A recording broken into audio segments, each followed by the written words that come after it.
Vur. Vur. Vur.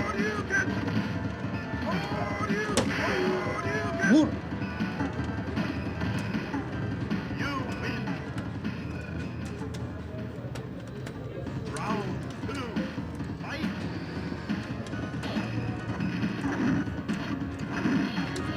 Ve bu kadar yani bu kadar yani öyle mi? İşte seni görelim. Hadi işte trip işte hadi oğlum işte bu.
Bu dişinin yaşamı oldukça karmaşık ve entrikalı.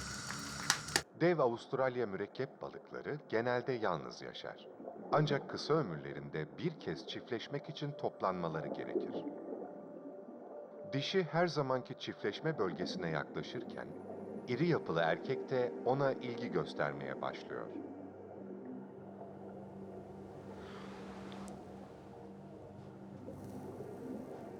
Dişi, erkeği rakiplerinden uzakta, sakin bir yere götürerek yumurtalarını güven içinde bırakmak istiyor.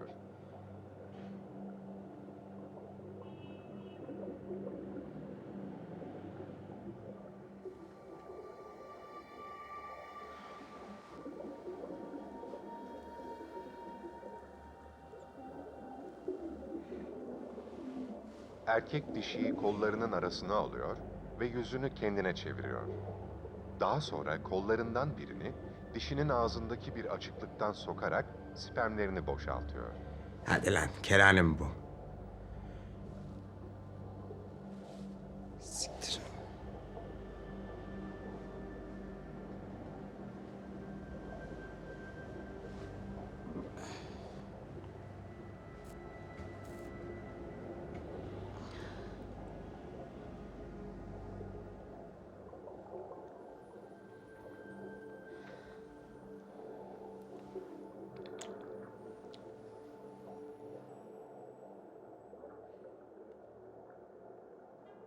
Çiftleşme sona erdiğinde erkek dişinin etrafında dolaşıyor ve yumurtalarını bırakana kadar onu koruyor.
Muharrem Bey, kahvaltınızı hazırlıyorum.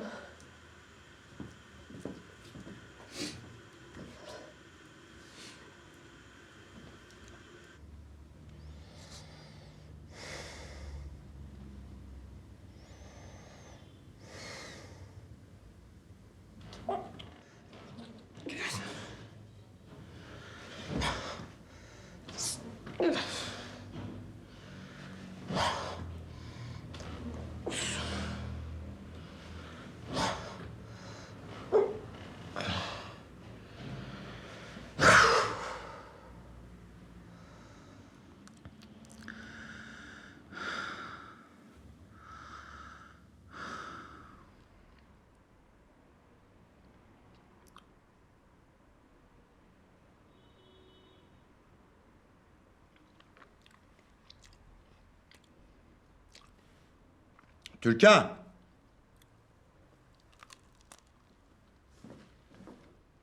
Yumurta yok. Evleş gibi yumurta kokuyor zaten Muharrem Bey. Bugün de yemeği verin. Ne oldu ya? Türkan. Hayır, hiçbir şey de demedim. Çağırdı gittim. Vay efendim, ben bir saattir neredeymişim. Onu adam yerine koymuyormuşum. Surat yapıyormuşum. Ne nankörlüğüm kaldı ne adiliğim. Be pezevenk. Her şeyden önce ben mecbur değilim ki seni her gün indirip çıkarmaya. Hastaysan hastasın, bana ne? Yemeğini yapıyorum. Evini topluyorum. İlaçlarını veriyorum. Banyonu bile ben yaptırıyorum. Senin ne hakkın var beni azarlayıp kalbimi kırmaya? Niye yapıyor bunu? Delirdi. İyice elden ayaktan çekilince yapacak başka şey mi kaldı? Akşama kadar benimle uğraşıyor, sabaha kadar da uluyor. Oluyor mu? Evet. Kapının önündeki köpekleri görmediniz mi hiç? Gördüm de ne ilgisi var? Ne ilgisi olacak? Buna geliyorlar. Buna mı geliyorlar? Buna geliyorlar tabii. Geçen gece yarısı bir kalktım. Ortalık köpek ulumasından yıkılıyor. Çocuklar da uyanmışlar. Yazık, nasıl korkmuşlar, nasıl ağlaşıyorlar. Çıkıp bir bakayım dedim. Apartman kapısının önünde bir sürü köpek böyle yan yana dizilmişler. Hep birlikte uluşuyorlar. Allah Allah. Hoş filan dedim, gitmediler. Hani baktım olmayacak, bir sopa alıp böyle kovalayıp dağıttım hepsini. Ama biri sanki bir yere gizlenmiş, dalga geçer gibi hala oluyor. Nerede bu filan derken baktım apartmanın içinden geliyor ses. Önce sandım içeri kaçmış. Bakındım yok. İyice bir dinleyince anladım ki yukarıdan geliyor. Merdivenleri yavaş yavaş çıkarak aramaya başladım. Bunun kapısının önüne gelince birden fark ettim ki ses içeriden geliyor. Şaşırdım, benim haberim olmadan köpek falan mı aldı içeri diye düşündüm ama o gün toparlayıp temizlediğim ev. Ne köpek gördüm ne kedi. Sorayım diye zilini çaldım. Kapıyı açtığında Muharrem Bey, Allah sizi inandırsın. O koskoca adam gözyaşları içinde nasıl uluyor, nasıl uluyor. Beni görünce bile susmadı. Böyle uluyor ağlayıp yüzüme baktı durdu. Olur mu öyle şey ya? Sarhoş filandır o. Ne sarhoşu Muharrem Bey. Karısı öldükten sonra sıra bana geldi diye iyice sapıttı adam. Düne kadar ne inancı ne itikadı olan adam akşama kadar Kur'an okuyor. Para verip bir de hoca getirtiyor. Ahiretten bu kadar korkan adam içki içer mi hiç?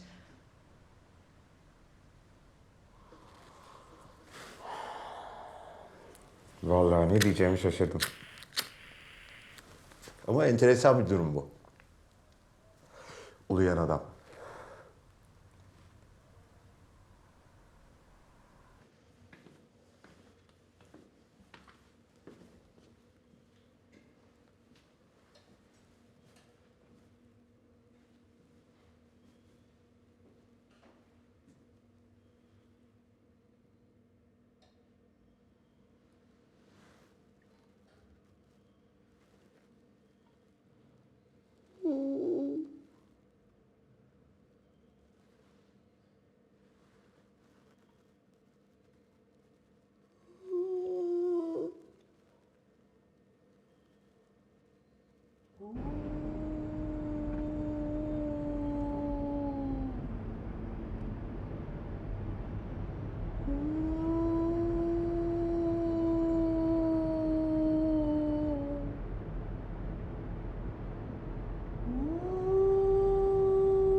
Akıllı bir adam kendine karşı acımasız değilse gururlu da olamaz.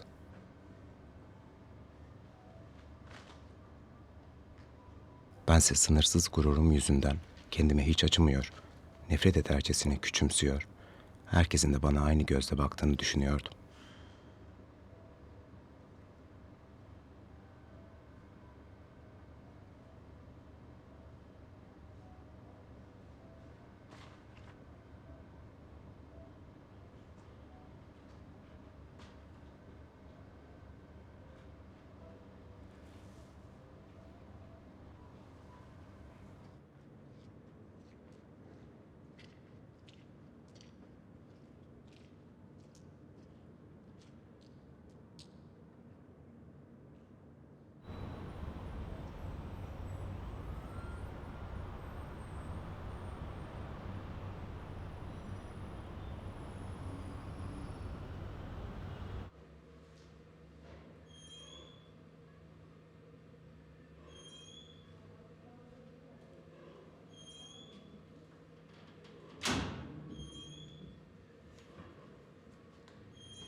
Aniden karar verdiğim bu ziyaretle gereksiz bir iş yaptığımı adım gibi biliyordum.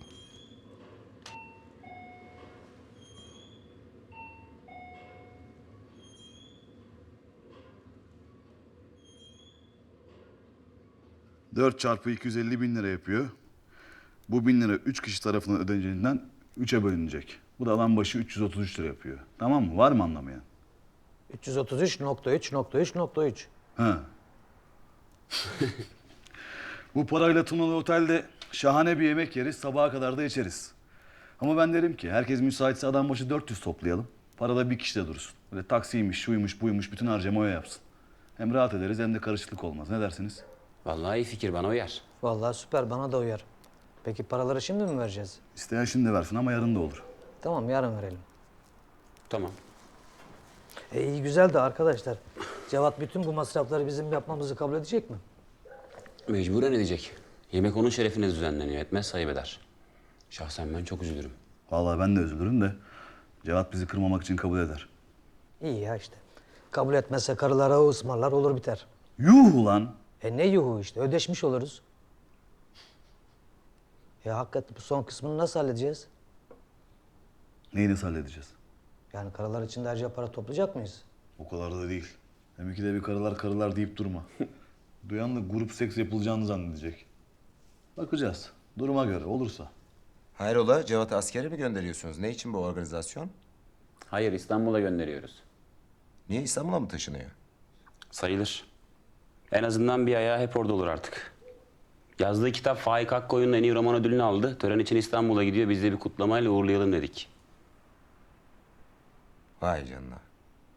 Cevat Efendi demek roman yazmış. Aferin. Ne romanıymış bu? Adı ne? Alıp okuyalım bari. Ankara sıkıntısı. Ama daha piyasaya çıkmadı. Beni niye yazmıyorsunuz listeye? Sen de mi gelmek istiyorsun? Niye olmasın? Ben sizin arkadaşınız değil miyim? Vallahi beni düşünmediğiniz için üzüldüm şimdi. İyi de nereden bilebilirdik Muharrem? Hem Cevat'la aran açık değil mi kardeşim senin? Ya özellikle onun için istiyorumdur belki. Sonsuza kadar kırgın kalacak değiliz ya.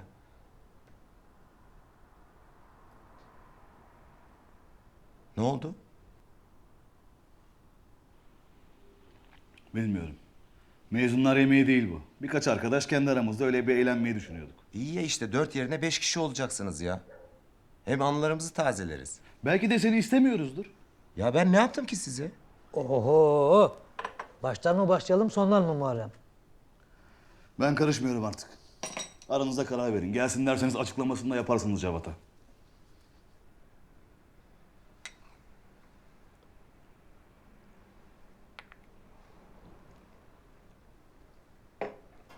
Aramız açık olmasına rağmen şu sizin yaptığınızı Cevat hayatta yapmazdı.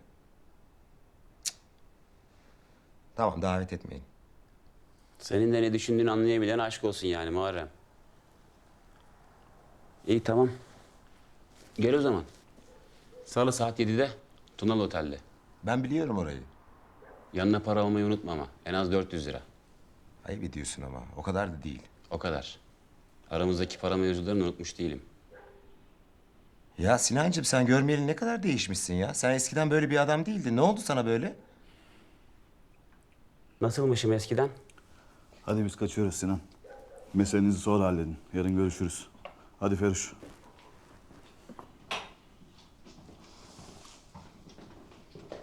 Cevat'a haber vermeyi unutmayın ha. Tam 7'de. Tamam tamam. Kusura bakmayın.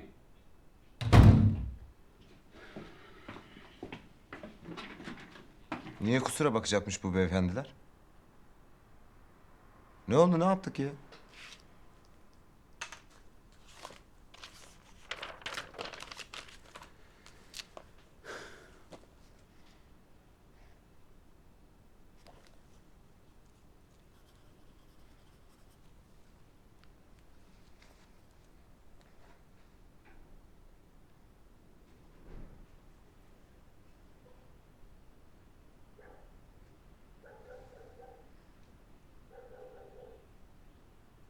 Rahatsız etmiyorum ya. Kes artık ya Muharrem. Görüşmeyeli olayı iyice ilerletmişsin sen. Ne olayı? Kusura bakma ama bu yaptığına yüzsüzlük denir. Bu kadarını da söylettin ya bana. Ne diyorsun oğlum sen ya? Paramızla yemeğe gelelim dedik. Sanki ananıza sövmüşüm gibi bir triplere girdiniz. Ne var bunda? Yok bir de sövseydin lan. Ya sen ne acayip bir adamsın ya. Her yerde bu Cevat'ın peşinden hırsız sahtekar diye dolaşan sen değil misin oğlum? Şimdi tutturmuş adamın onuruna verilen yemeğe gireceğim diyorsun. Vay canına. Allah'ın hırsızı bir ödül aldı diye birden onurlu adam oldu öyle mi? Bak işte bak. Başladın yine bak. Ya aranızda onca şey oldu hala aynısını yapıyorsun ya. Hastasın oğlum sen. Yalan mı lan? Bu şerefsiz babanın anılarını çalıp hikayelerinde kullanmadı mı? Kendisi umut verici hikayeci ödülünü alırken sizi sokağa çıkamaz hale getirmedi mi? He? Ama biz onu konuştuk sonra. Konuşunca ne oluyor? Hırsızlık yaratıcılığa mı dönüşüyor? Alayınız böylesiniz oğlum işte. Biraz bir gururunuz okşandığı zaman hemen hizaya geçiyorsunuz. Sizle tahammül edemediğim konu bu işte. Bu huyunuz yüzünden nefret ediyorum sizden. Lan madem nefret ediyorsun ne işin var aramızda Allah Allah. Çattık ya.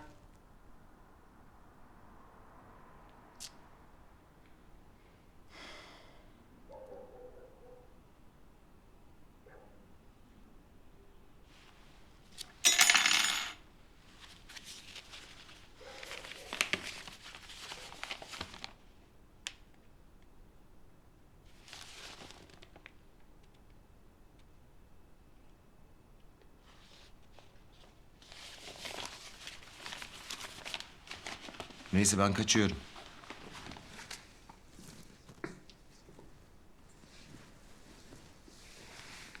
Sen de o kadar kafaya takma. Herifi tokatlayacak değiliz herhalde. En fazla ince ince didişiriz. Onun da hoşuna gider zaten. Kaçtaydı yemek? 7-7. İyi. Hadi görüşürüz.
Bakar mısınız? Keser misiniz şu gürültüyü? Gecenin bir yarısı oldu. Bakar mısınız? Saygısızlar, kesin lan şu gürültüyü. Milleti rahatsız etmeye utanmıyor musunuz? Kesin lan şunu loklar. Aman okudumun çocukları.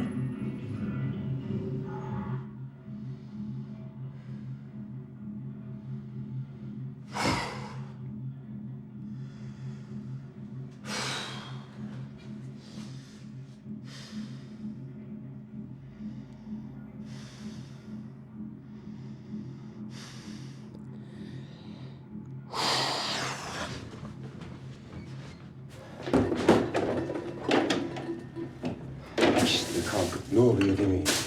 Siksen uyanmayacak. Amına kodumun mahallesi.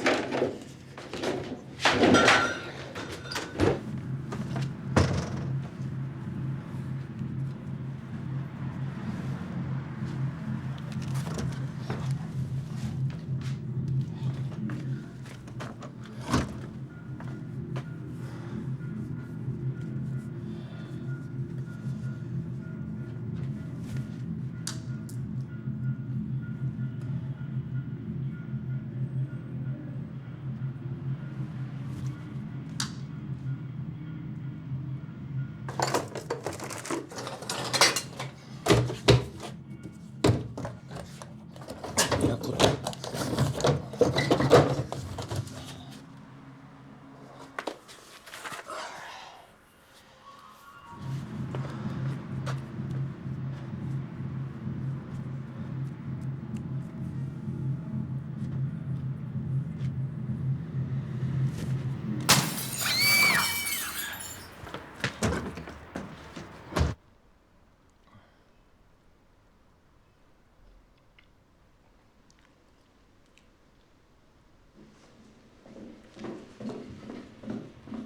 Türkan.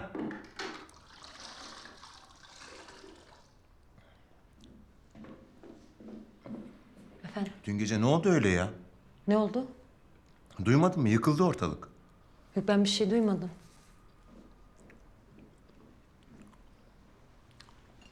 Her şeyle aramda gizli bir kavga başladı. Ama bunu umursayacak, geri adım atacak biri değildim.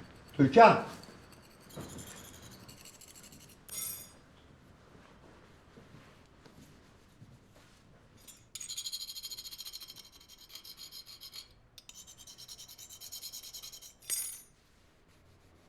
Yalnızca ani bir iç bulantısıyla gelen isteri nöbetlerini atlatabilmek için bir şeyler yapmam gerekiyordu.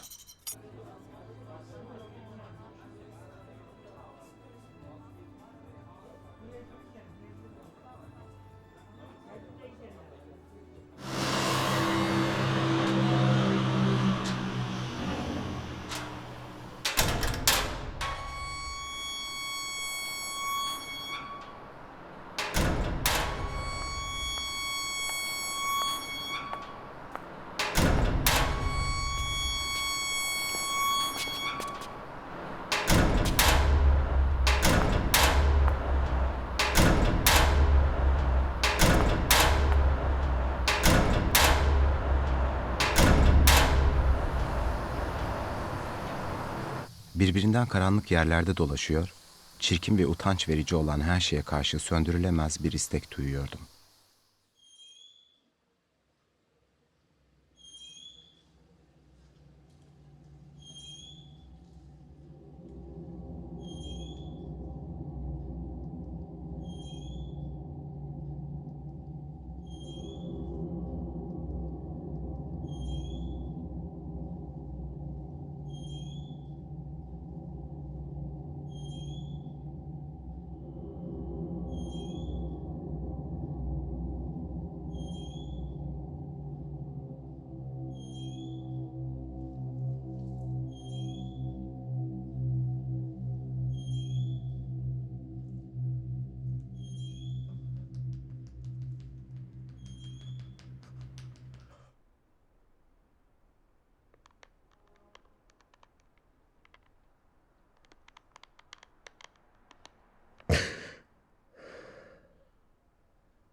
O ne? Nereden aldın bunu?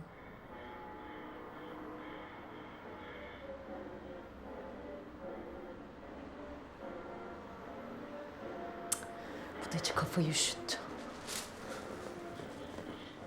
Bu sayede iyi şeyler de olmuyor değildi. Bu işte bu. Bir anda her şeyi bırakıp pişmanlık, gözyaşları ve ilençler içinde köşeme çekiliyor. Türediler. Evet. Kendileri onların da görün. Evet. Aşık oldum abla, görmüyor musun? Kime? Kim olacak abla? Senden başka kim var artık? Nedametler getiriyor. Abla dur gitme. Bırak lan! Siktirme ablanı!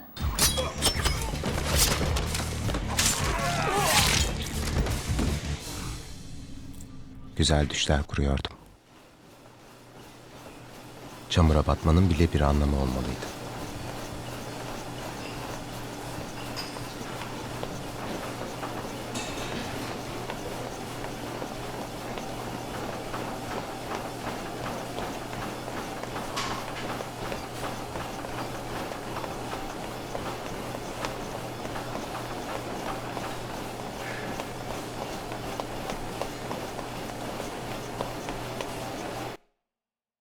Sonra da başımda krallığımın tacı yer altına dönüyordum.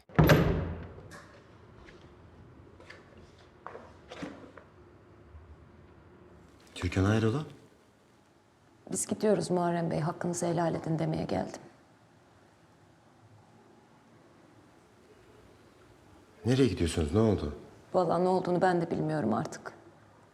Ya söylesene ne oldu yine? Kovdu beni. Nasıl kovdu?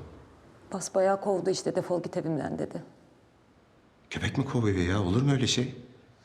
Oldu işte, köpekten beter olduk. Dur ya dur ağlama. Bir çaresine bakarız.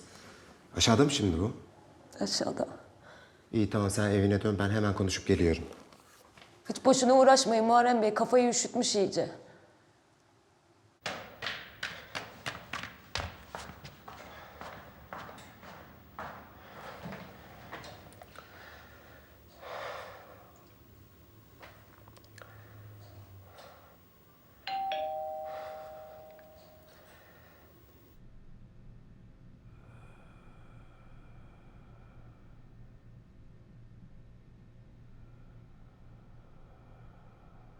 Adam bildiğin hasta ya.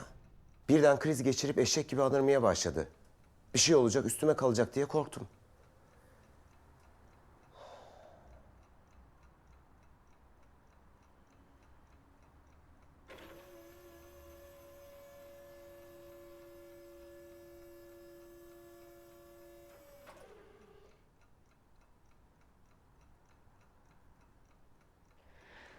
Ben yavaş yavaş toplanayım bari. Ne toplanması ya? Olur mu öyle şey? Yasa var mı memlekette? Hiçbir yere de gitmiyorsun. Sıkıyorsa mahkemeye versin pezevenk. Sonra ne olacak? Eninde sonunda çıkaracak nasılsa. O zamana kadar diken üstünde onu mu bekleyeceğim?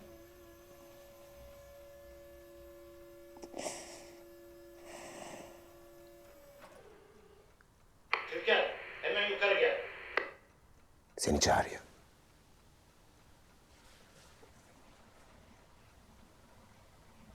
Çağırsın hayvan. Git bak bakalım şuna ne istiyor. Bence göz alamadı. Türkan, Hadi bak şuna.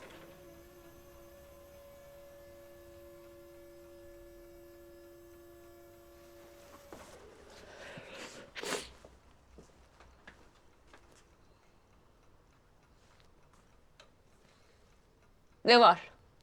buraya gel. Konuşmamız lazım. Ne konuşacağız? Kovdun ya beni. Uzatma.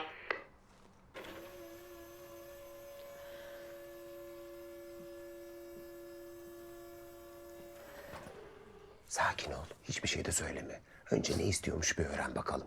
Sonra da bana gel. Duruma göre ne yapacağımıza karar veririz, tamam mı?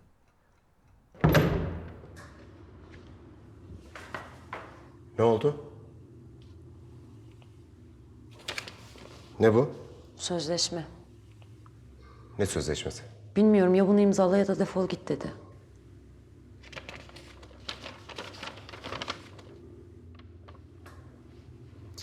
Sevr anlaşması bu ya. Nasıl? Adam senin tapunu istiyor.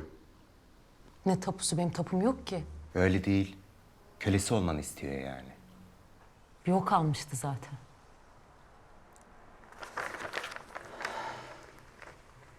Başka ne söyledi? Hiçbir şey söylemedi. Bu kağıdı verdi. Bir de şey dedi. Ne dedi? O kıl herifle bir daha görüşmeyeceksin. Gündeliğe de gitmeyeceksin. Seni hep o dolduruyor dedi. Hangi kıl herifle? Sizinle.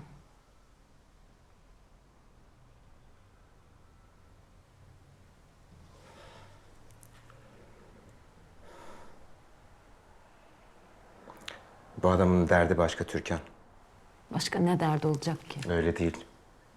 Seninle konuşması, kıskanması, davranış şekli. Seksus bir durum var burada. Seksus da nedir Muharrem Bey? Ne diyorsunuz siz? Bu adam sana aşık. Siktirsin oradan. Ölürüm daha iyi. Orasını bilemem ama kesinlikle öyle. Yoksa bu manyaklıkların başka ne sebebi olabilir? Ayrıca da çok mantıklı. Ne mantıklı. Adam açısından yani. Muharrem Bey yeter artık. Ya siz bana yardım etmek istiyorsunuz yoksa o deliyle baş göz etmek mi anlamıyorum yani.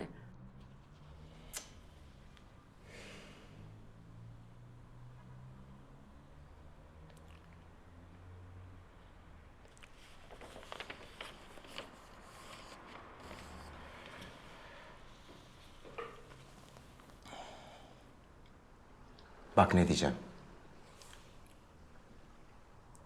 Türkan bana bak.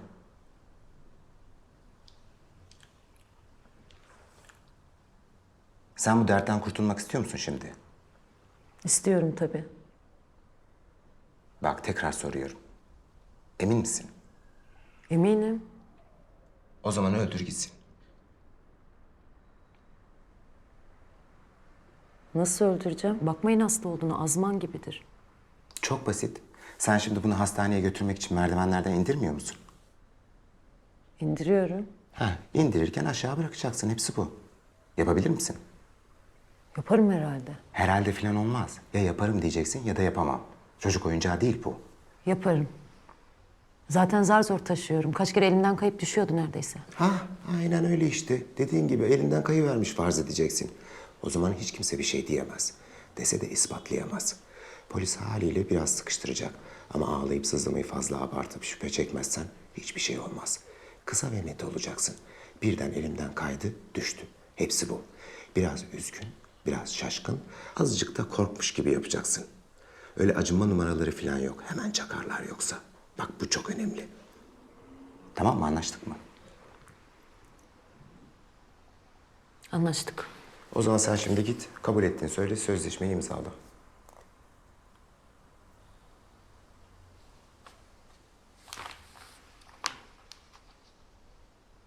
Tamam.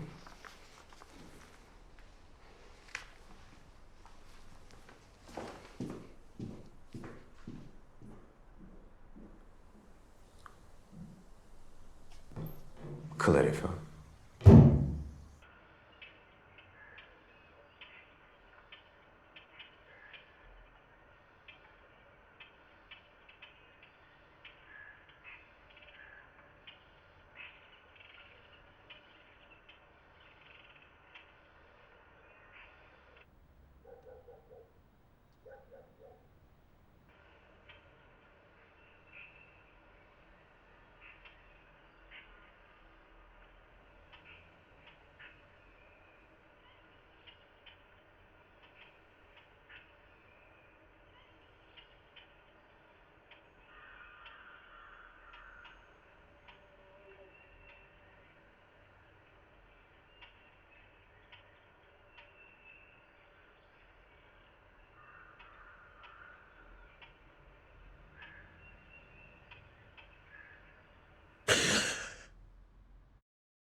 Sabah üstümde cinayet işleyecekmişim gibi bir ağırlıkla uyandım.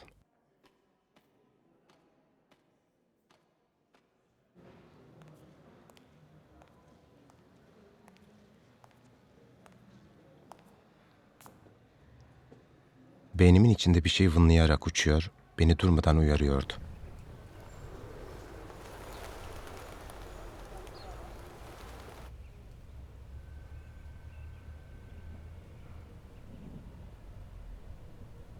Giderek kendime olan güvenimi kaybediyordum.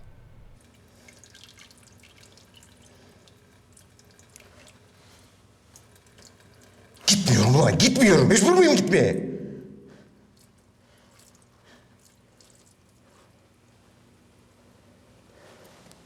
İbneler.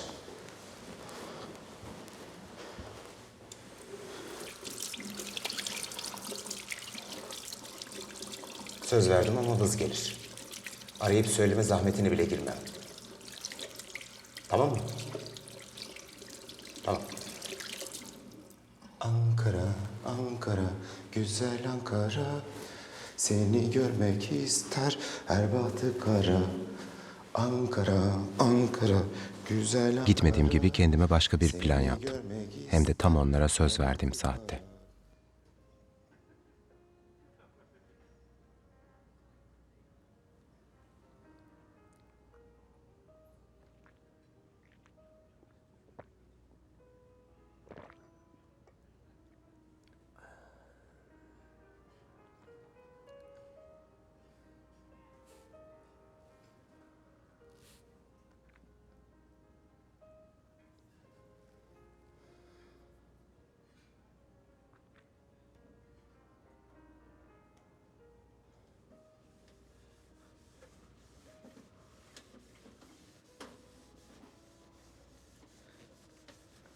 Beyefendi, masanız hazır. Arzu ederseniz geçebilirsiniz. Yok böyle iyiyim. Birazdan arkadaşlarım gelecek, onlarla geçeriz. Peki efendim. Erken geldiğiniz için bir sorayım dedim. Nasıl arzu ederseniz. Yanlışınız var, ben erken gelmedim. Saat 7:30, yarım saat önce geldiğime göre ben zamanında geldim. Arkadaşlarım biraz gecikti, onlar da trafikteler herhalde. Hayır efendim, gecikmediler. Rezervasyonunuz saat 8 için yaptırıldı. Siz erken geldiniz. Müsaadenizle efendim.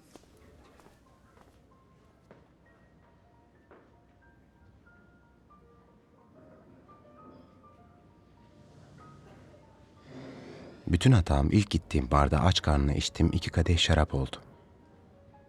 Alkolü koklası aslan kesilen biri olarak buraya nasıl geldiğimi bile hatırlamıyorum. Ama geç kalırım endişesiyle koşa koşa geldiğime %100 eminim.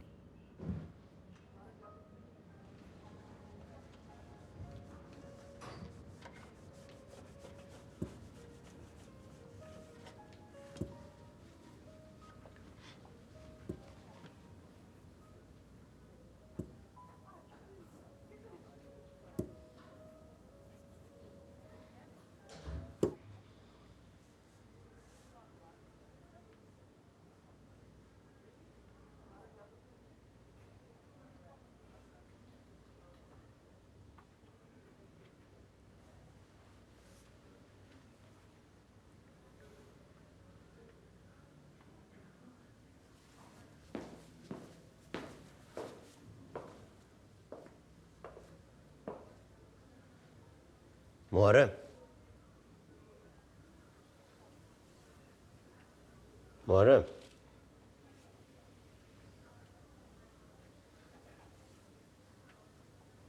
Yine de kurtarıcılarımı görmüşçesine sevindim. Az kalsın gücenmem gerektiğini bile unutuyordum.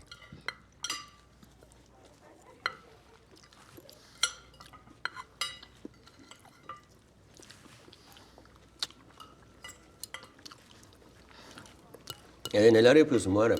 Nasıl gidiyor hayat? Nasıl olsun aynı. Memuriyete devam o zaman ha? Ne yapalım ekmek parası. Aynı yerde mi? Aynı yerde. Yazıyor musun hala? Yok bıraktım o işleri. Bana göre değil. Bana göre değil derken? Bana göre değil işte. O kadar kastırmaya gelemiyorum artık.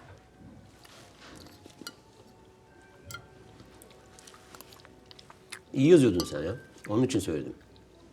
Haklısın ama tabii. Olmuyorsa zorlamamak lazım.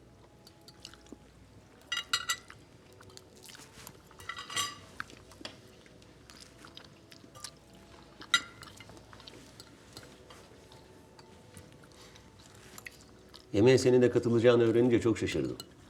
İyi oldu geldiğin. Bizden özellikle kaçtığını düşünmeye başlamıştık artık.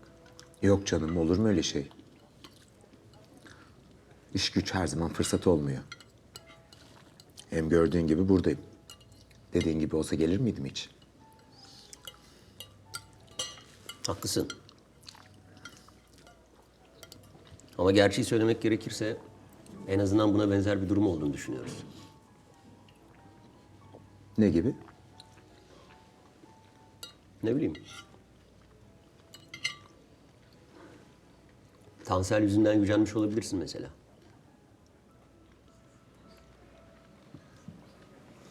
Tansel kim Allah aşkına ya?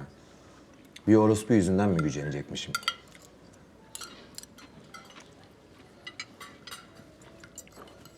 Doğru söylüyorsun. Arkadaşlar orospular yüzünden birbirine gücenmemeli zaten. Ama yine de senin sandığın gibi insanlar olmadığımızı bilmeni isteriz. Öyle değil mi arkadaşlar?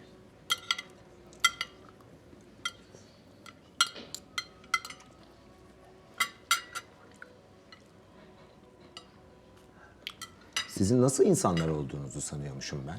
Yanlış anlama, sadece merak ettiğim için soruyorum. Bak alınganlığın tuttu işte yine. Ben de bundan bahsediyordum. Sana karşı bir garezimiz olmadığını bilmeni istiyoruz Muharrem. Hiçbir zaman olmadı. Tansel olayında bile. Ama sen nedense hep alınganlık yapıyorsun.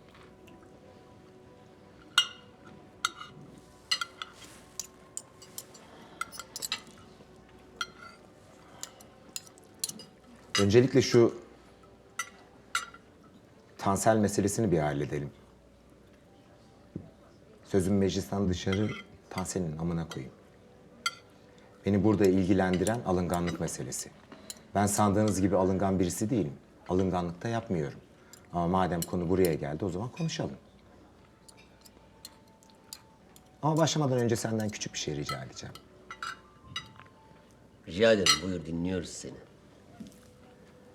Hepiniz benim hakkımda aynı şeyleri düşünüyor olabilirsiniz. Bunu anlarım. Ama hepinizden tek bir kişiymiş gibi bahsetmeniz kafamı karıştırıyor. Laflarımı hanginize bakarak söyleyeceğim konusunda sıkıntı yaşıyorum. Onun için herkes kendi adına konuşursa daha iyi olacak. Hem bunların da kendilerine ait bir düşünceleri olabilir. Sürekli biz deyip durursan o zaman nasıl söyleyebilsinler ki?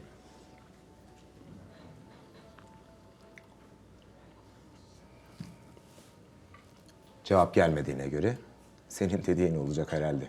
Peki, o zaman konumuza dönelim. Sizin nasıl insanlar olduğunuzu sanıyormuşum ben.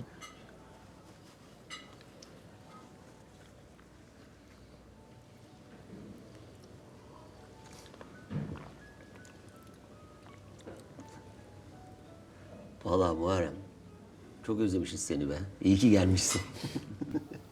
Öyle değil mi arkadaşlar? Evet. Özlemiş miyiz Muharrem'i? Evet. İyi ki gelmiş mi? Evet. Mutlu muyuz? Evet. Muharrem'e içelim. Şaka yapıyoruz ya, şaka. Geçen gün yemek yediğimiz yerde Amerikalı bir grup vardı. Onlardan gördük. Çok sevdik. Arada yapıyoruz işte böyle. Eğlenmek için yani, yanlış anlama. Hem ortam biraz yumuşasın istedik. Öyle değil mi arkadaşlar? Evet. Neyse, konumuza dönersek. Bizim nasıl insanlar olduğumuzu sanman meselesine yani.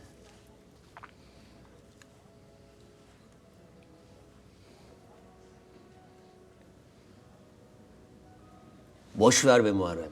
Siktir et artık bunları ya. Ha? Ne sanıyorsak sanalım. Ne değişecek ki? Öyle değil mi arkadaşlar? Haksız mıyım? Evet. Ne oluyor lan? Haksız mıyım?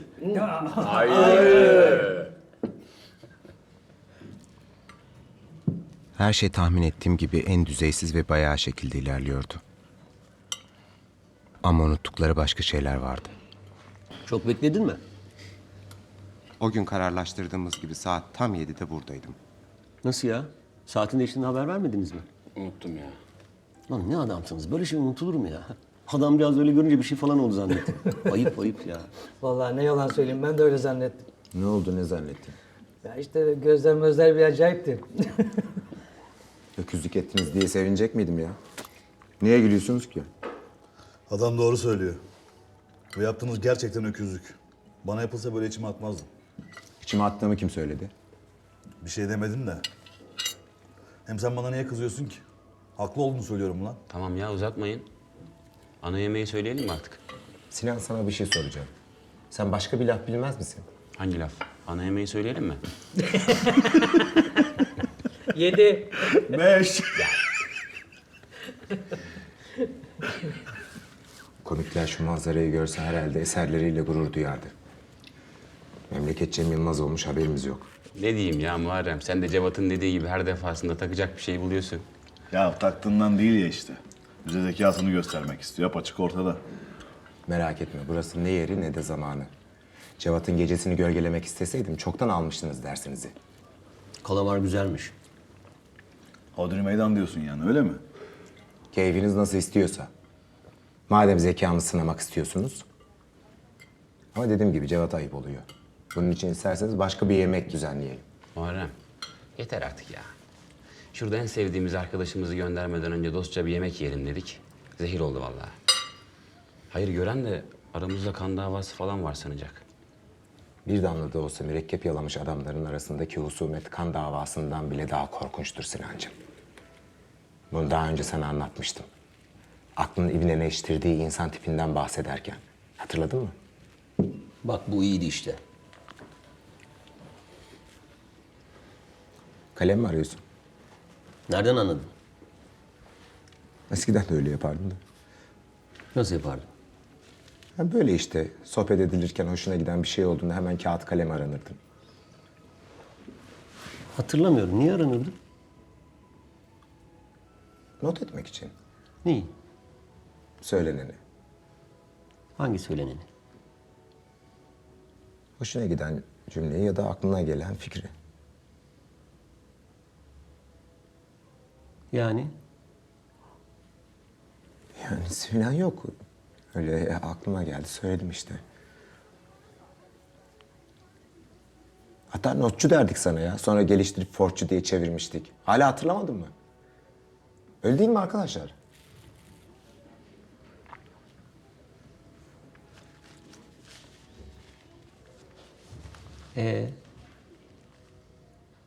Neyi soruyorsun anlamadım. 1. Ben neden kalem arandım? 2. Bütün bunları niye anlattın? 3. Söylemek istediğin ya da ima etmek istediğin başka bir şey mi var? Sayayım mı daha? Evet, söylemek istediğim bir şey var. Hatta suratına haykırmak istediğim bir şey. Muharrem ne yapıyorsun sen, delirdin mi? Yeter artık. Defol git şuradan. Ya gerçekten delirmiş bu ya. Çağıralım bir ambulans, attıralım bunu hastaneye olsun bitsin ya. Ya Cevat izin ver dışarı çıkarıp ağzını burnunu kırayım şimdi. Kesin lan be. Çıkmayacak.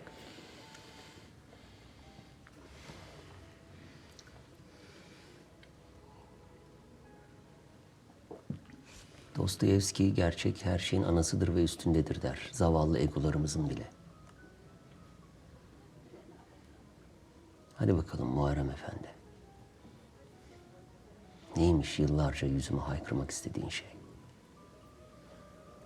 Dostoyevski gerçek her şeyin anası değil, babasıdır der. Ama çok da önemli değil. Söylemek istediğim şeye gelince... herkesin, hatta bu yalakaların bile bildiği bir şey olduğuna göre öyle haykırmama gerek yok. Sen bir hırsızsın. Hem de hırsızın en önde gideni. Önüne gelen her şeyi cebine indiren adi bir yan kesicisin. Söylemek istediğim işte bu. Yok sanatçı, fortçu. Hepsi lafın boku.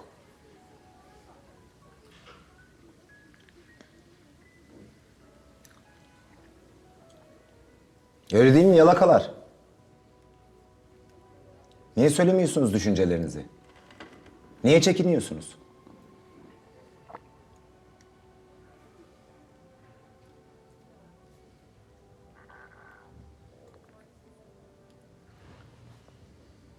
Diyemedim tabii. Hiçbir şey söyleyemedim. Kalem mi arıyorsun? Evet. Nereden anladın? Eskiden de öyle yapardın da böyle aklına gelen bir fikir olduğu zaman hemen kalem, kağıt aranırdın.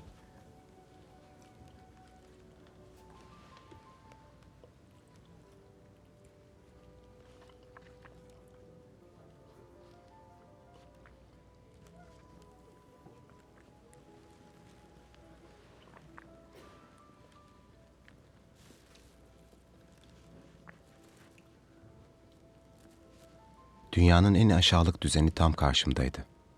Artık dayanamıyordum. Yüzlerine bile bakmadan hemen kalkıp gitmeliydim.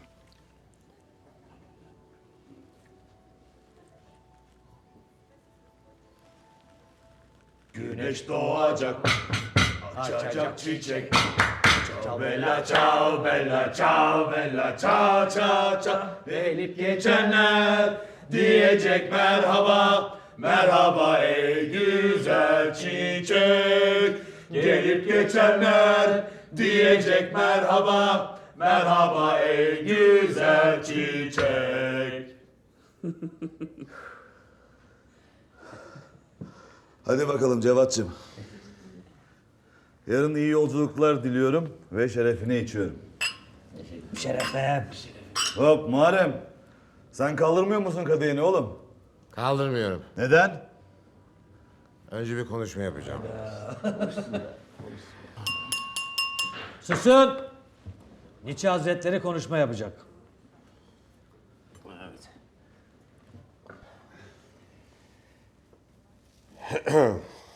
Sevgili Generalim Cevdet Bey, pardon Cevat Bey ve Kadri-Şinas yalakaları.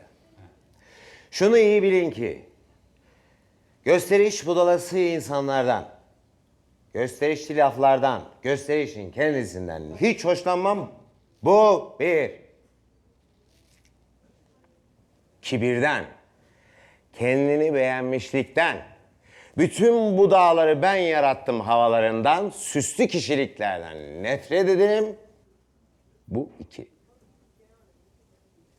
Yalakalardan, yalakalıktan, yalakaca edilmiş laflardan ve davranışlardan da nefret ederim. Bu üç. Dördüncüsü, gerçeği, içtenliği ve samimiyeti çok severim. Ve Dostoyevski'nin dediği gibi, gerçeğin her şeyin üstünde, zavallı egoların bile üstünde tutulmasını isterim. Arkadaşlığın karşılıklı, açık sözlü ve yalansız olanı için canımı veririm. Evet, buna bayılırım. Sayın General. Arkadaşlık, hassaslık ve incelik isteyen bir iştir. Öyle kabalığa, özensizliğe, alaycılığa gelmez.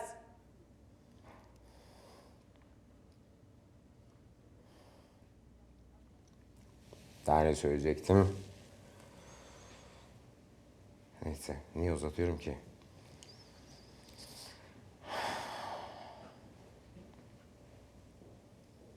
Yine de şerefinizde Sayın Generalim.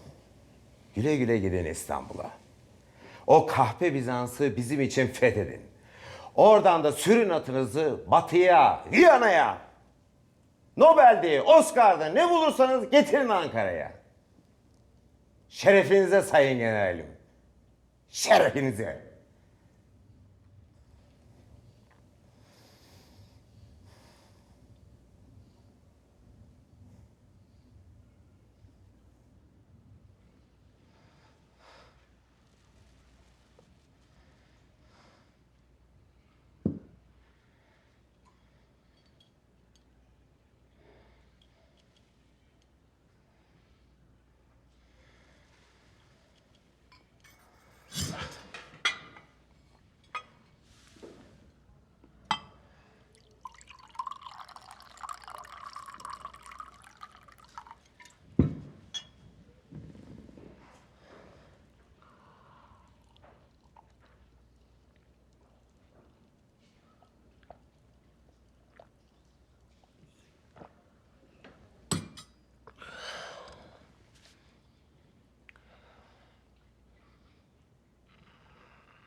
Eyvah eyvah eyvah eyvah. Ya bir tane fotoğraf makinesi olacaktı oğlum. Çekecektik şunu. Boş ver oğlum boş ver onların hepsi. Böyle bir deli olur salla sonra. onu abi. Baba sen...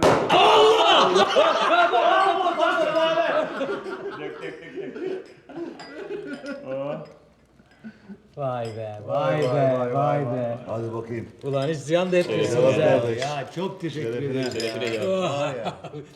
Var ya bu iyi gelecek şimdi ha. Bayağı bir. Muhteşem oldu. Eyvallah. Tarık seninki. Oh. Uyandın mı benimki? Oo hacı. Aldın mı uykunu? Ulan ne adamsın ya.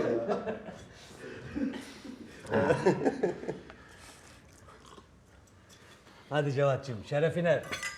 Hadi en kötü günümüz böyle olsun. İstanbul yolcusu. Bu iyi geldi ha. Bu çok iyi olacak. Bu biraz temizler bizi. Aman ormancı, canım ormancı, köyümüze yine çoktan bir acı.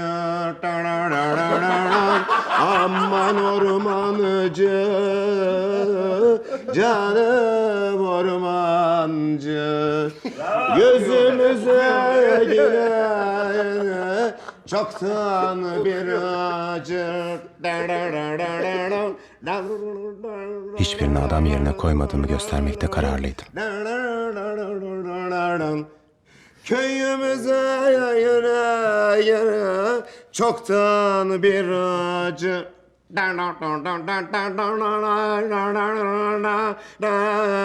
Canım ormancı, gözümüze giren bire yoktan bir acı. Aman ormancı, canım ormancı, gözümüze yine çoktan bir acı.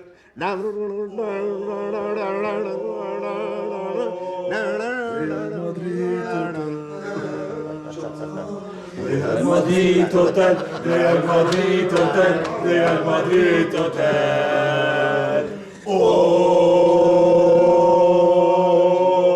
Real Madrid Hotel, Real Madrid Hotel, Real Madrid Hotel, Real Madrid Hotel. Oh, Real Madrid Hotel. Real Madrid Hotel, Real Madrid Hotel, Real Madrid Hotel.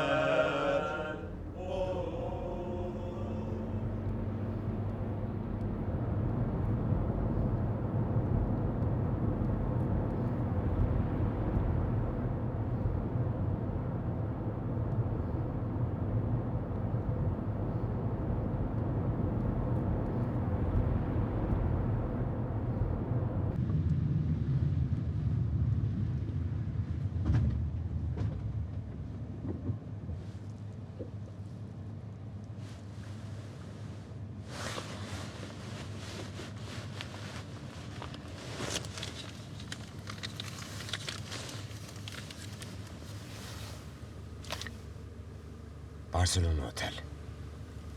Barcelona Oteli biliyor musun? Yok bilmiyorum. Ama merkezden bulup öğrenirim. Tamam çabuk öğren. Çabuk çabuk çabuk.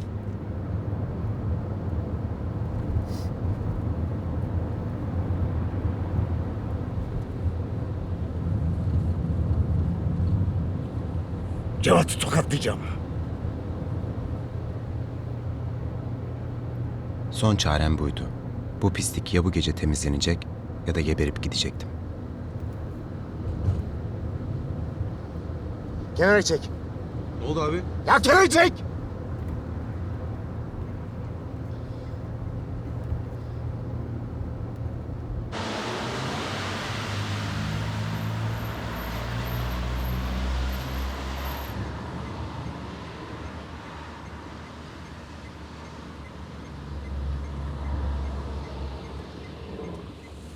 Niye gittim ki o puşların yemeğine?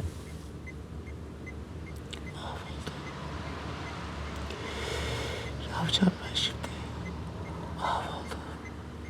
Abi ne olur hastalanır mı?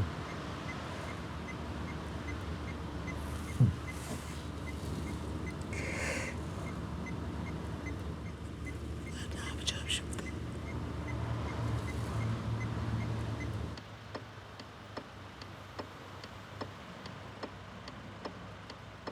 Hayatım boyunca unutamayacağım bu rezillikleri düşündükçe bıçak gibi bir sızı kalbime saplanıyor. Utançtan gebermek istiyordum.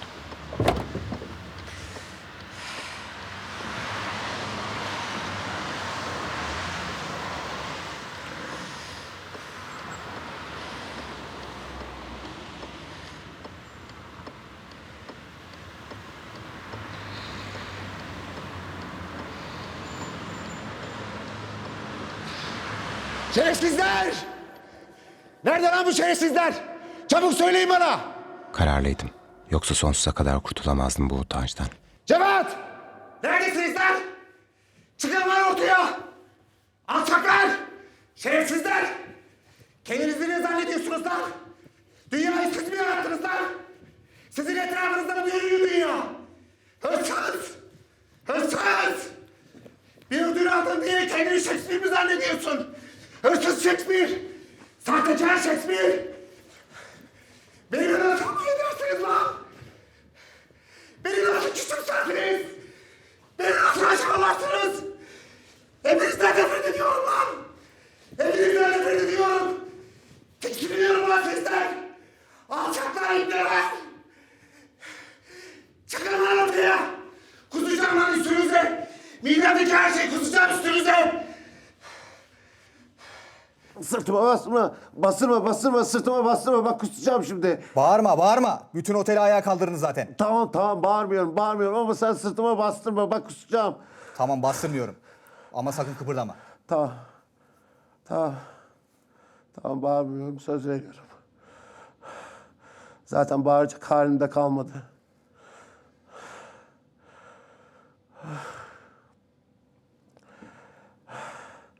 İzin verin böyle durayım. Hatta biraz uyuyayım. Deli bu ya. Bak bırakıyorum. Sakın kıpırdama. Müdürü bekleyeceğiz. Tamam. Aksilik edersen dayak yersin. Tamam. Bak böyle duruyorum. Sen sırtıma bastırma yeter ki. Bir yandan Tanrı'ya dua ediyor, daha büyük bir rezaletten kurtardıkları için adamlara minnet duyuyordum. Hadi kaybol. Bir daha görmeyelim seni. Teşekkür ederim. Teşekkür ederim.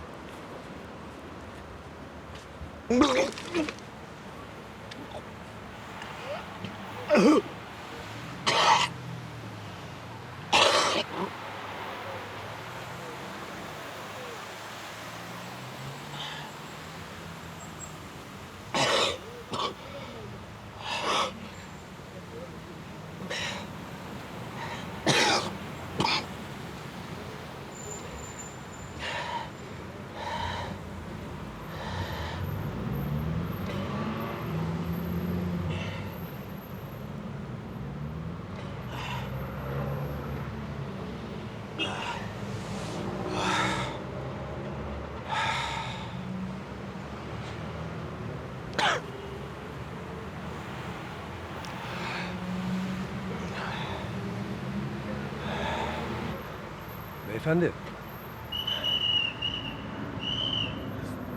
Beyefendi. Gel sana bir kahve ısmarlayayım.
İçer misin? Yok.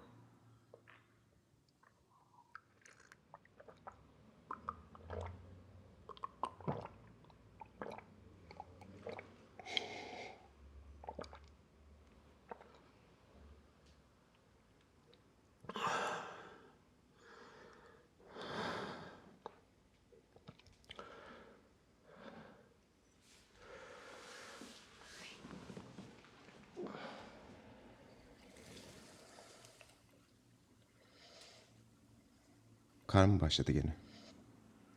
Evet Hasancan.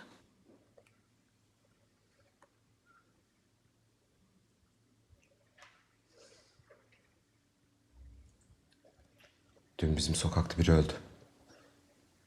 Senin yaşlarında bir genç kız. Bugün gömerler herhalde.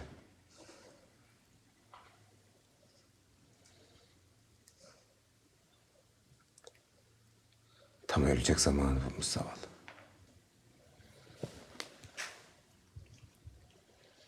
Neden? Düşünsene kazıyorlar, çukur suyla geri doluyor. Vıcık vıcık çamur. Sonra da sıkılıp bırakıp gidiyorlar. Buz gibi kefen bezinin içinde. Çıplak olsan daha iyi.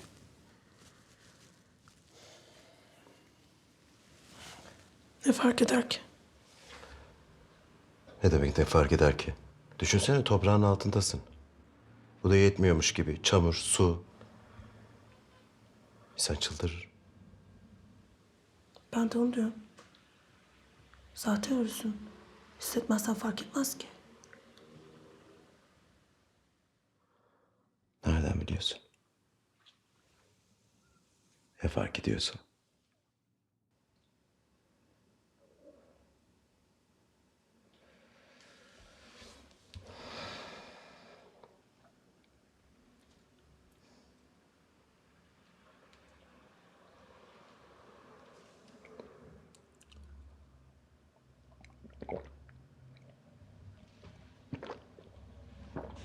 Amma susamışım.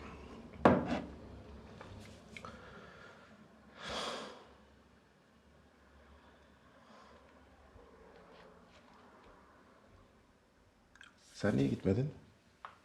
Güveni bekliyorum. Güven kim? Erkek arkadaşım. Gece beraber geldiniz hatırlamıyor musun? Hatırlamıyorum. Çok sarhoştum.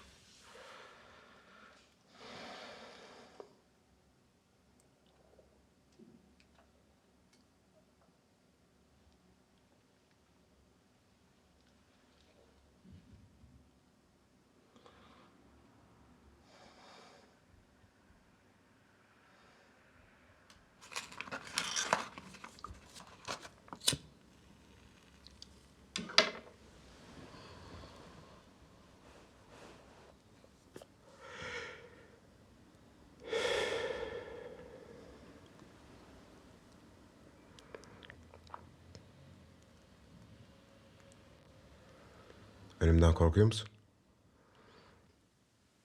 Neden olacakmış? Ne bileyim. Günün birinde mutlaka öleceksin. Her canlı gibi sen tadacaksın ölümü. Hiç düşünmedim ama herkes ölümden korkar. Sen korkmuyor musun? Korkuyorum tabii. Ama o kız gibi ölmek istemezdim. Nasıl ölmüş? Acı içinde kıvrana kıvrana. En kötüsü de bu işte. Ben olsam katlanamazdım. Ne yapardın? Düşünmedim ama bir yolunu arardım. Çabuk ölmenin bir yolu. Evet.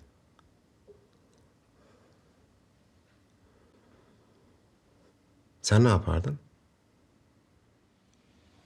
Bilmem. Ama dediğin gibi olsa iyi olurdu. Çabuk mu? Evet. Evet. En iyisi bu galiba.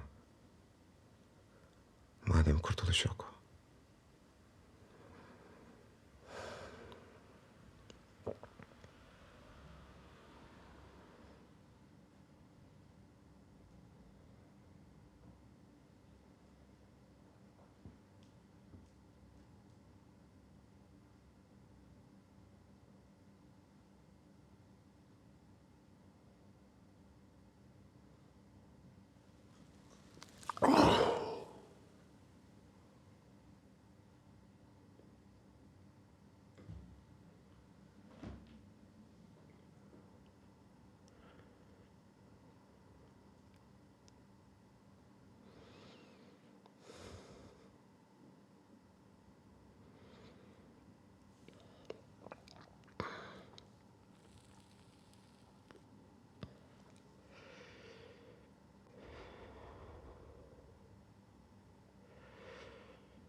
Telefon numaram, adresim. Başın sıkışınca ara.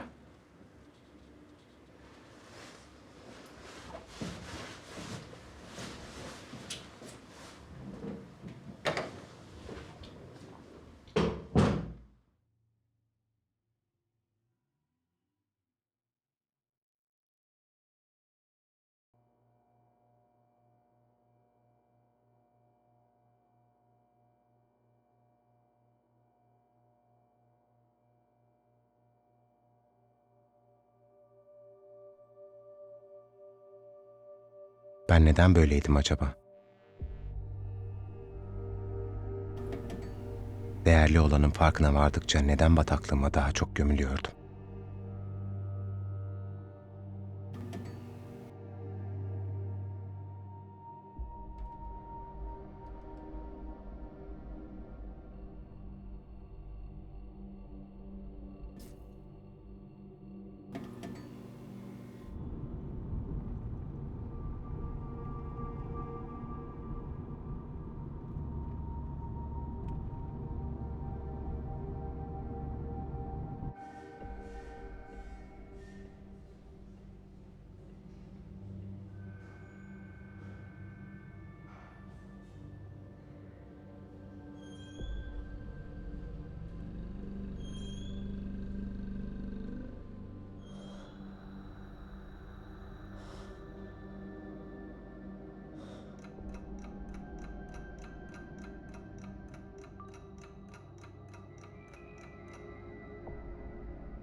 Bu yıl 26.'sı verilen Faik Akkoyunlu Roman Ödülleri İstanbul'da düzenlenen bir törenle sahiplerini buldu. Geceye Ankara Sıkıntısı adlı eseriyle en iyi roman ödülünü alan Ankaralı edebiyatçı Cevat Pekmezci damgasını vurdu.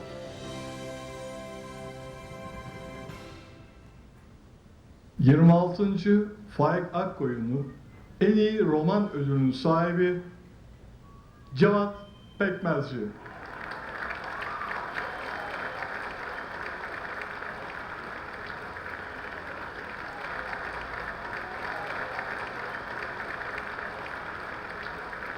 Muharrem Bey.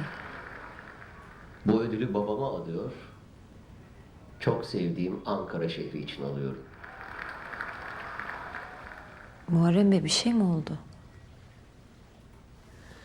Ya bırak Türkan Allah aşkına ya.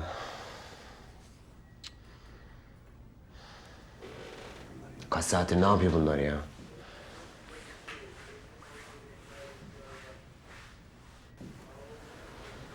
Hayır, seri katil olsa insan biraz tereddüt eder. Kaşla göz arasında koskoca adam merdivenlerden nasıl atılır ya? Ne yapayım, inek diye bağırınca cinler tepeme çıkıverdi. İnsan hiç olmasa bir haber verir. Zili çaldım. Çaldın ama ben nereden bileyim senin olduğunu? Hadi onu geç. Ben kapıyı açana kadar ne ara uçtun aşağıya? Allah'tan inanmadılar keçiye. Yoksa yemin ederim adam öldürmeye tam teşebbüsten yargılanırdın. Siz dediniz elinden kayıvermiş farz edeceksin hiçbir şey olmaz diye. Sus, bağırma. Karakoldayız.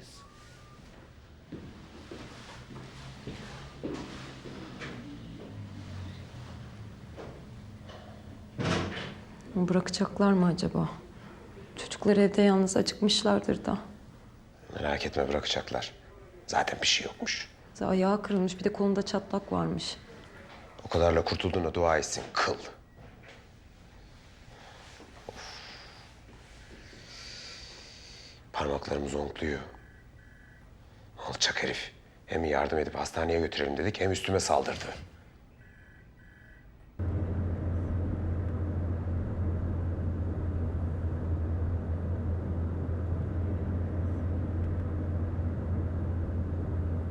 Muharrem Bey, Ne oldu? beni hastaneye bırakabilir misiniz? Hastaneye mi? Ne oldu ki? Aslan Bey'e bir bakmak istiyorum. Kimi kimsesi yok zavallının. İçim rahat etmiyor böyle. Çocuklar diyordun. Üstüne yürümesin sonra. Üstüme yürüyecek hali mi kaldı zavallının? İyi, tamam, bırakırız.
Bazen durduk yerde bir olayın bütün yaşamımı değiştireceğine inanırdım.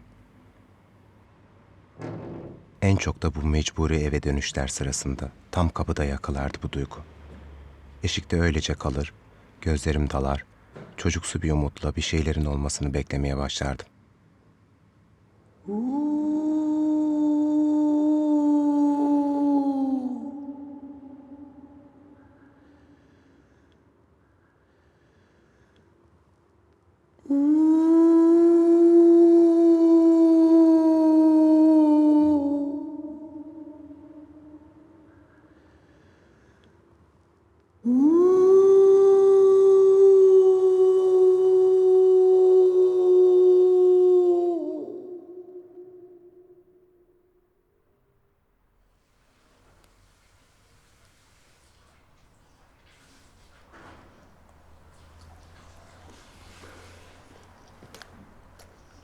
Türkan!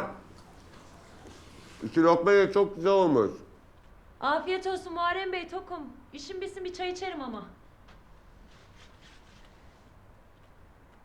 Bütün o eski eşyalar, süprüntüler falan hepsi atılacak.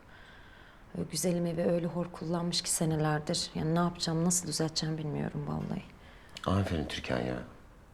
İşleri bu hale getirdin ya, helal olsun sana. Nikah ne zaman? Gelecek ayın 12'sinde. Şahidim benim değil mi? Son anda girip Türkan'ın şahidi benim diye karşınıza oturayım. Adam beni görünce imzayı atamadan kalpten gitsin. Sen de bütün mirastan mahrum ol. Ne komik olurdu değil mi? Miras için demiyorum Muharrem Bey ama hiç de komik olmazdı. Allah göstermesin. Şaka yapıyoruz ya. Sen de amma savunuyorsun şu keçiyi. Savunduğumdan filan değil Muharrem Bey. Ama biraz anormal de olsa nihayetinde bir insandan bahsediyoruz. Hem hiçbir kadın evleneceği adam için keçi denilmesinden hoşlanmaz. Yok ya. Öyle mi oldu şimdi? Evet öyle oldu.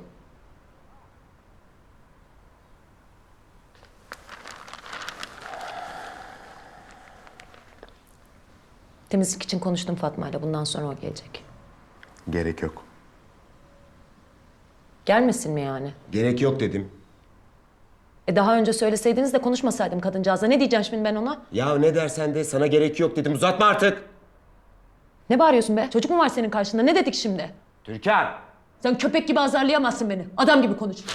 Defol git lan şuradan. Defol! Sen kimsin ki de beni kovuyorsun be? Edepsiz herif, sahtekar! Defol git lan! Orospu! Siktir git! Defol! Soracağım lan ben bunun hesabını. Orospu kimmiş göstereceğim ben sana. Siktir!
Kusura bakmayın, kapı açıktı.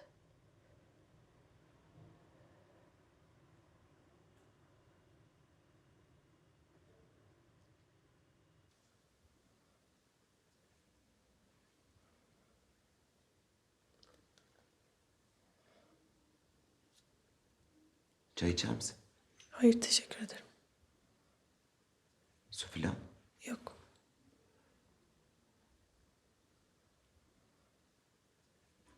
Aklına bir şey gelmesin. Normalde böyle değildir.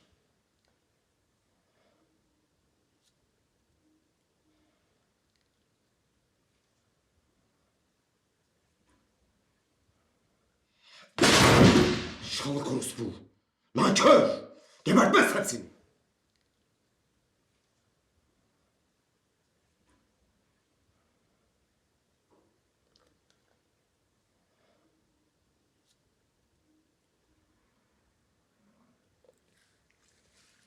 Sizi fazla rahatsız etmeyeyim.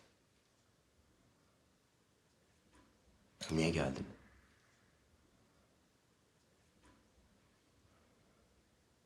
Cevap versen niye geldin?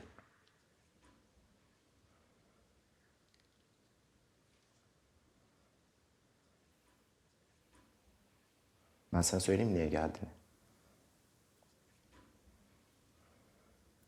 Bu gece bol bol gururunu okşadım diye. Çok hoşuna gittiği için tekrar istedin değil mi? O zaman iyi dinle. Senden intikam almak için verdim adresimi. Mecbur kalıp arayacağını biliyordum.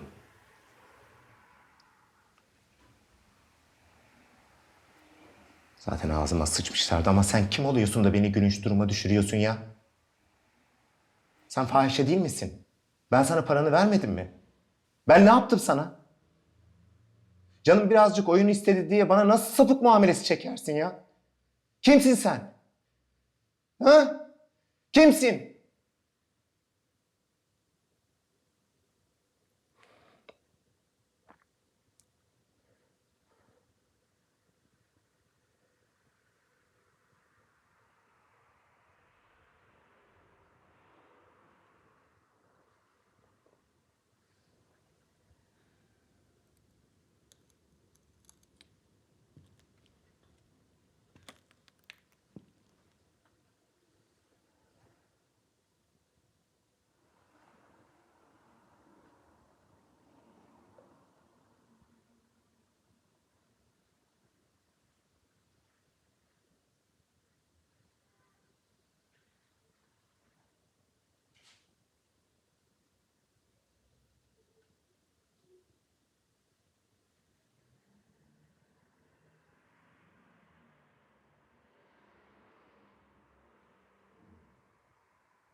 İyi olmak istiyorum ama bırakmıyorlar.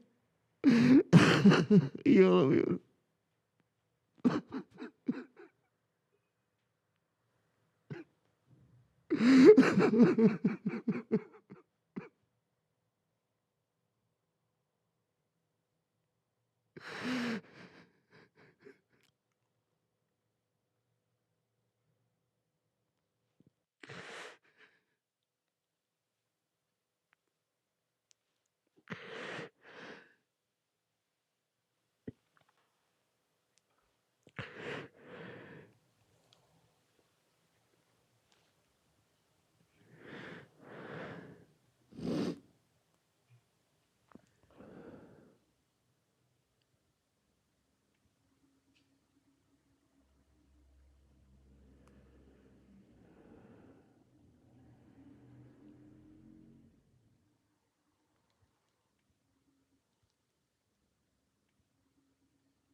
Bayrağa gidecek misin?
Acı en üst sınırına ulaştığında alçakçasına zayıflamaya, yerini daha önce hiç tatmadığım cinsten başka bir duyguya bırakmaya başladı.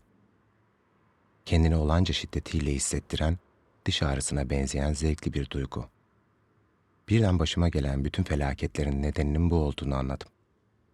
Artık değişemeyeceğimi, bunu kendimin de istemediğini, başka bir adam olamayacağımı söylüyordu.